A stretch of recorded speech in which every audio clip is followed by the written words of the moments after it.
Para finalizar el estudio de la quinta unidad, la función pública y la centralización administrativa, ahora conoceremos los poderes que se derivan de la relación de jerarquía.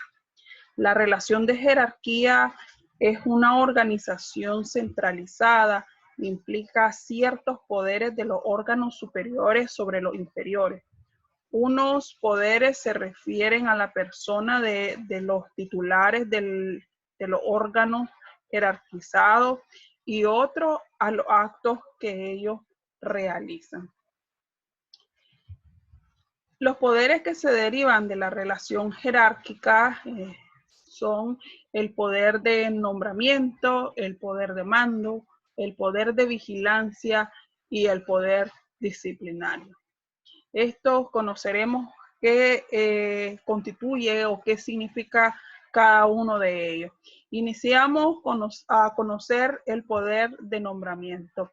Este constituye el procedimiento corriente para la incorporación a las funciones públicas. Su naturaleza jurídica es la de ser un acto administrativo con caracteres de perfilado. Así, el nombramiento es un acto de carácter unilateral. Esto es que constituye la manifestación de voluntad de un órgano. Un acto, condición, esto es la aplicación a una persona de un estatus legal o reglamentario, de una situación jurídica general e impersonal.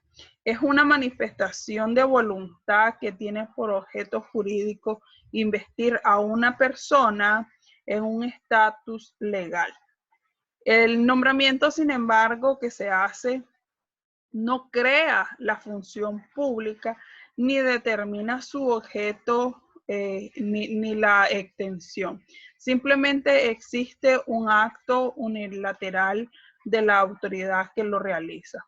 La aceptación del funcionario no tiene otro significado que el de darle eficacia a ese acto de nombramiento, pues la investidura de ese estatus se debe a la voluntad exclusiva del que nombra, el que subsiste y se produce todos sus efectos, independientemente de la voluntad del designado. Por lo tanto, la voluntad de la persona designada al cargo no atañe a la existencia de la función, sino a la eficacia y al perfeccionamiento del nombramiento que se ha hecho a él.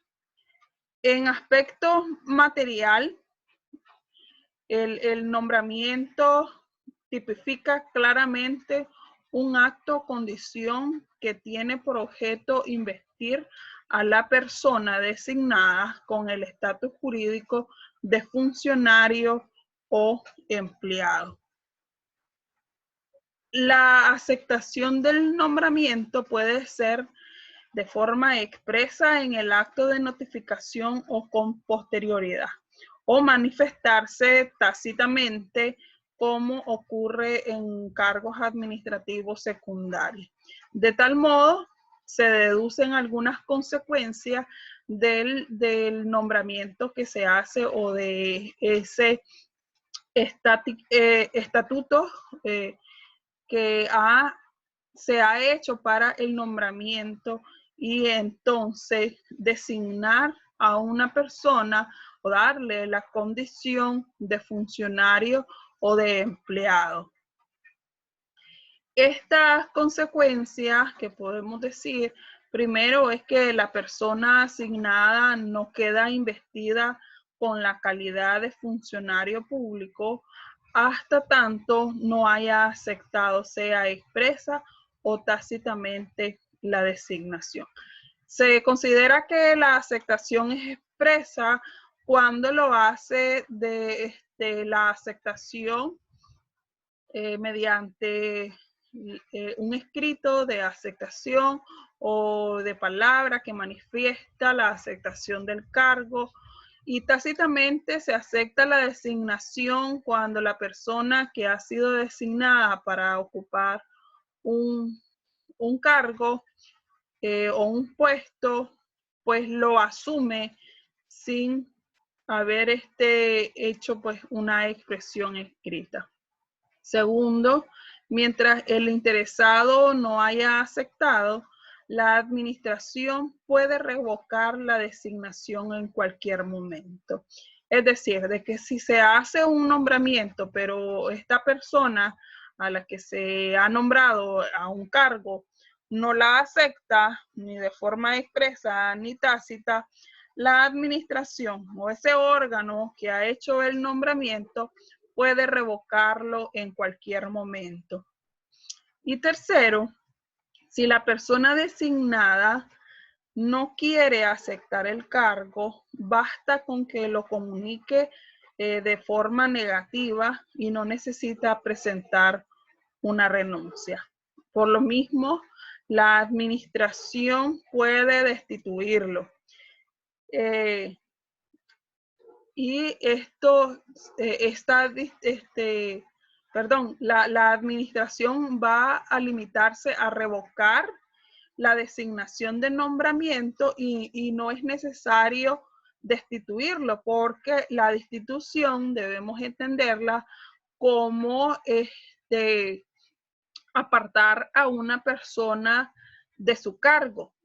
Y si la persona que está siendo nombrada o designada para un cargo no lo ha aceptado, obviamente la administración pública no lo va a destituir. Eso está como por ejemplo en una situación laboral. Para que exista un despido se necesita tener un trabajador.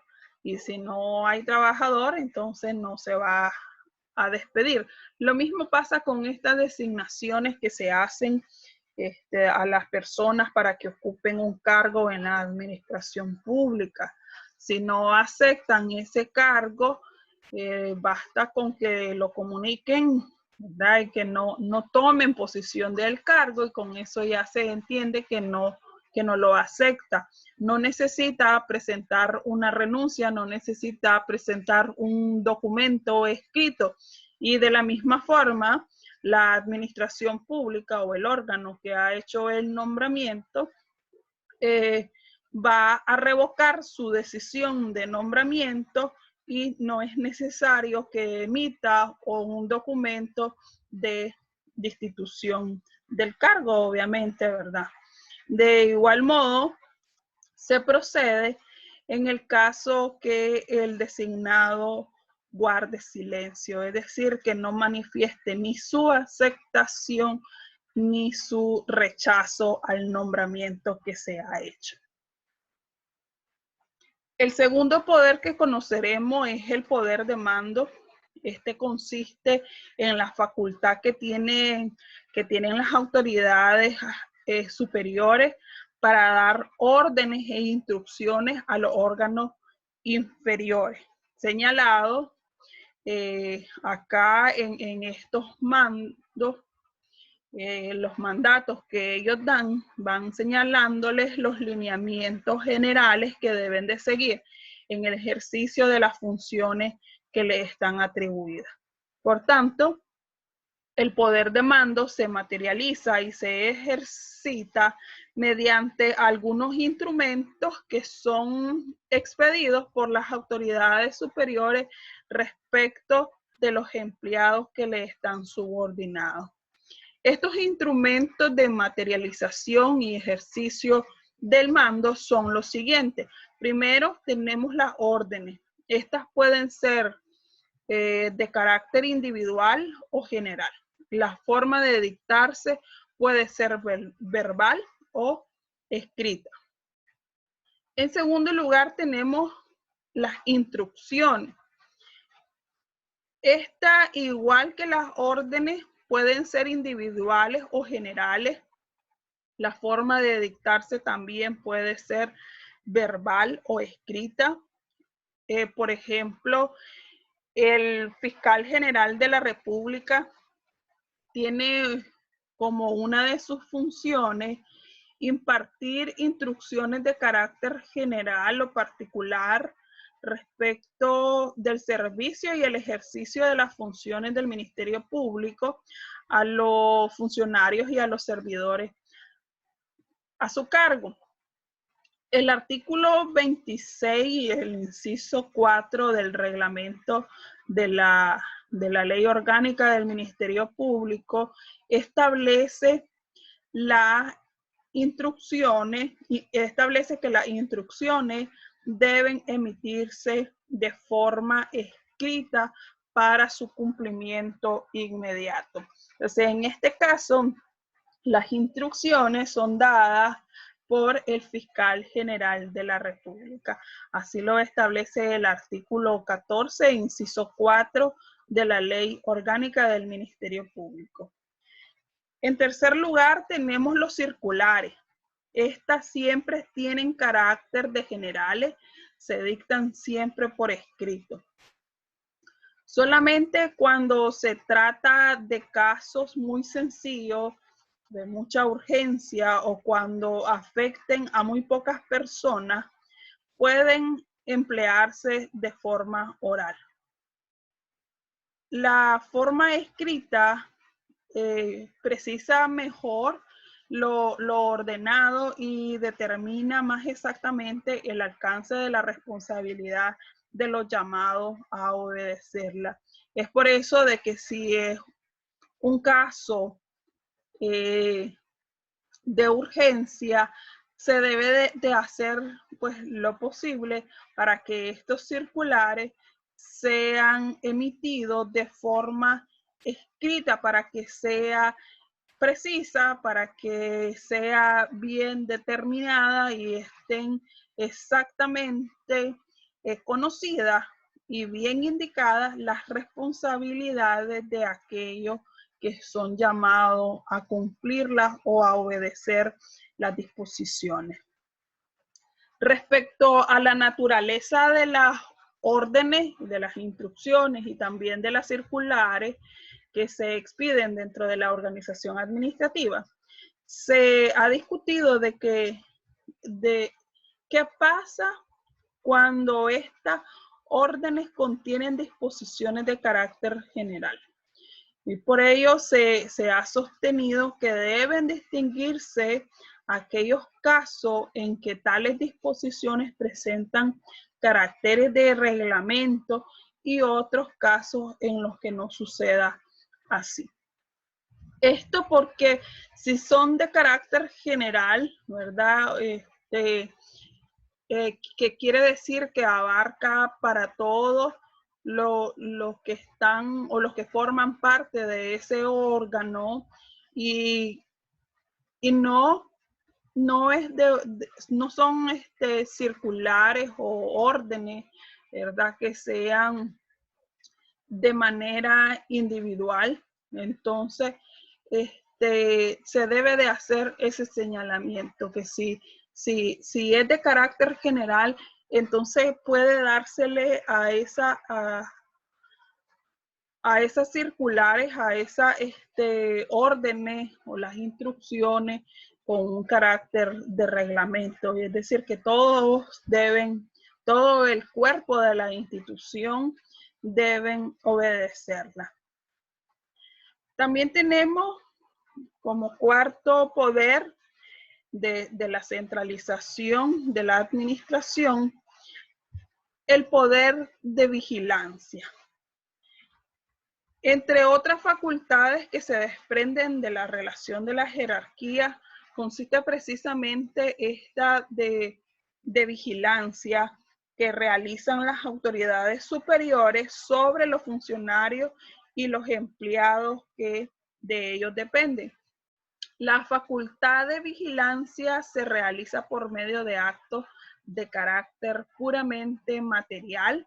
Consisten en exigir rendición de cuentas, en practicar investigaciones o informaciones sobre los trámites de los asuntos y en general en todos aquellos actos que tienen que dar a conocimiento a las autoridades superiores acerca de la regularidad con la que están desempeñando sus funciones los inferiores. Es decir, este poder de vigilancia es esa facultad que tienen los funcionarios superiores para pedir cuentas, para poder hacer unas investigaciones, para poder solicitarle a los funcionarios inferiores informaciones donde reflejen el desempeño, cómo están haciendo el desempeño de sus funciones que le han sido encomendadas. Entonces, esta vigilancia se realiza a través de actos, por eso meramente materiales, porque lo que se va a exigir es la rendición de cuentas, que se va a hacer una investigación si fuera necesario, o pedir informes, el superior, el funcionario superior o las autoridades superiores a los funcionarios inferiores. Esto en cuanto a su jerarquía, ¿verdad? Bien, y por último, tenemos el poder disciplinario. Obviamente que sí existen facultades de nombramiento, de mando y de vigilancia sobre otras consideraciones inferiores en jerarquía, entonces también los funcionarios y los empleados públicos se encuentran sujetos disciplinariamente a esas autoridades que los nombran. En caso de una falta leve, grave o muy grave en la disciplina del funcionario o el empleado público, se inicia un procedimiento correctivo, esto de acuerdo a la ley específica de cada una de las instituciones a las que fueran parte estos funcionarios o empleados públicos. Entonces, el órgano administrativo y el que está en el rango de jerarquía, en la jerarquía superior, entonces va a hacer un procedimiento correctivo de acuerdo a su ley específica. Por ejemplo, corresponde al fiscal general de la República ejercer la potestad disciplinaria sobre los funcionarios y los empleados del Ministerio Público. Esto de conformidad a lo dispuesto en el reglamento disciplinario de la institución y también así lo señala el artículo 14, inciso 6 de la Ley Orgánica del Ministerio Público. De este modo, como lo hace en este caso del Ministerio Público, el fiscal general de la República, asimismo lo van a hacer las demás instituciones del Estado, los demás ministerios. Entonces, en el caso de los ministerios, son los ministros quienes van a tener pues ese poder disciplinario de abrir un proceso si fuera necesario para revisar pues un caso específico y según la ley especial de ese ministerio, de esa institución a la que forman parte los funcionarios y los empleados públicos, entonces así van a hacerlo de acuerdo al reglamento disciplinario interno de su institución y de la ley específica de ese órgano administrativo. Con esto, entonces, hemos conocido la centralización de la administración pública, la organización central del Estado a través de su organigrama, a través de los ministerios que la conforman, y también hemos conocido entonces las características de la centralización y el grado de relación que existe entre cada uno de ellos, de estas instituciones y de estos órganos de la administración, así como los poderes que se van a derivar de la jerarquía y ese poder que tienen cada uno de los órganos o la organización centralizada de la administración pública en cuanto a poder nombrar a los funcionarios, a los empleados, a la vez hacer mando a través de circulares, la vigilancia que van a hacer también para el cumplimiento efectivo de las funciones que le fueron establecidas a cada uno de los funcionarios y a los empleados, y asimismo les es obligatorio para la administración pública y tiene el poder disciplinario sobre esos funcionarios o empleados que no cumplan o que cometan, según su reglamento disciplinario, alguna de las faltas que estén señaladas en ese reglamento o en la ley especial de cada una de las instituciones que forman la organización administrativa centralizada del Estado.